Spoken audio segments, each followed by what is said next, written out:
Just months after surviving a shooting, a high school football star is making a comeback. He took 3 bullets to his legs in March, but now Cash is ready to use those legs to help bring some hardware home. Our Reg Chapman caught up with the optimistic teen. It's picture day for Minneapolis North's football team. It's a blessing to be here today. And in the middle of the big camera and bright lights is a 17-year-old, happy to be standing tall on his home turf. It feels good, the wind's blowing, it's a nice day outside, and I'm with my community, it feels nice. Kashmir Grinnell says nothing was going to block his return to his teammates and coaches after he was shot back in March. Nah, I was just walking and there was a shout, a yell, he said something and then started shooting. I ran the block and then I was feeling numb, so I had to stop and check myself, and that's when I figured out I was shot. Cash, as his friends call him, says right away he felt the presence of his friend and teammate, assuring him that this incident would not stop his dreams. I believe that God, when you at your lowest is when God's there for you, and at that moment God was there for me. He allowed my friend, my brother, fellow community member, be right there for me, watch over me, and make sure I was protected that night, make sure I was going to make it through that night. That friend, North High star quarterback Deshaun Hill Jr., was shot and killed in February of 2022 while walking home from school.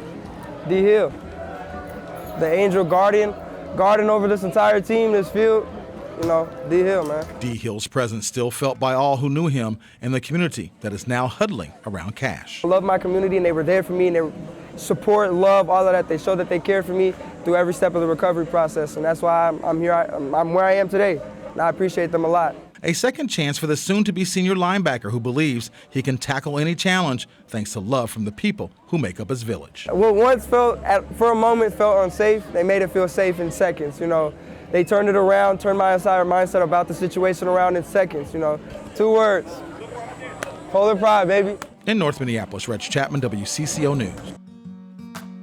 Virtual reality could be the key to improving our mental health.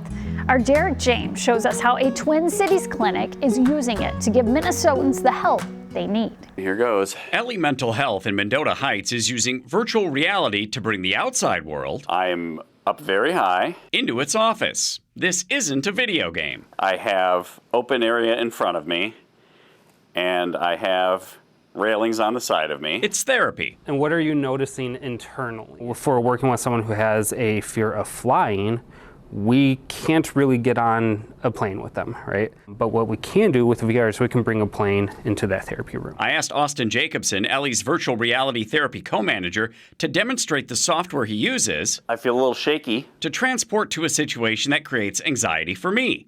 Heights. Your front brain and your hind brain, they're not communicating. So all that's happening is your hind brain is going, we're up high, we're up high, we're up high. So you're having that immediate fear response. Through virtual reality exposure therapy, I safely face my fear while receiving tools to calm and cope. Take note where you are right now and then do some square breathing. The idea with this stuff is we're trying to regain some sort of control over what's called your autonomic nervous system. That's your fight or flight response. This form of therapy already has a success rate of between 66 and 90% in treating PTSD.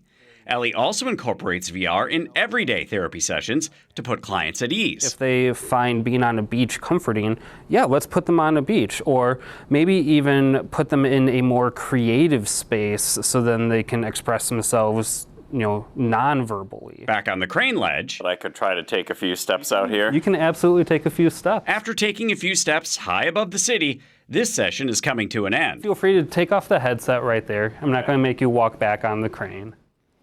It's also weird, the spatial relationship of how far I actually walked. You walked a good amount. You can take that. Yeah, I'm not embarrassed to say I definitely got sweaty. While my demonstration session was more rapid, Jacobson says it typically takes 6 to 12 sessions to experience results. He says it's a tool, not a cure-all. None of them are magic wands. They're all different ways to work on the same sort of thing. And these different modalities resonate with different people. In Mendota Heights, Derek James, WCCO News. There's a new place that's turning crisis into comfort. Take a look inside Beyond the Spectrum. A 911 call often signals crisis, and for some families, crises come often. The family sometimes it's difficult for, especially with kids on the spectrum. They have behavioral issues, they have triggers, they have, sometimes they don't know how to really know how to communicate their emotions and their feelings, which is very tough for them. And it can be tough for officers too, but protocol has changed. In the wake of the murder of George Floyd, the Minneapolis crisis team sends mental health workers to the scene, then refers families to places like this, beyond the spectrum. A lot of families are not aware of these tools. They're not aware of these services. They're not aware of these providers, such as providers similar to us. Ayub grew up in Bloomington. He studied international business and human rights, but after seeing a family member with autism make major progress, he opened his own autism counseling center with the help of his partner, Brex. Zach was his first patient. You have some big emotions. And he has made some big strides. Communication, social cues, understanding different things. Zach and his classmates get one-on-one counseling in a diverse environment. For the kids to identify with the staff, to feel like the program is made specifically to them. High five. Resources that are yielding results. You know, we're data driven, we have treatment plans, we have goals. I can see them excelling, I can see them growing, I can see them getting better and dealing with their autism at higher levels. And they are having fun doing it. Hey, good job, Gloria. Our thing is just getting them ready for the world, giving them the confidence that they need that they can succeed in this world, regardless of what they've been diagnosed with. Up next, meet Minnesota's top shopper. We'll tell you how she's making money and making connections in a job she just swears by.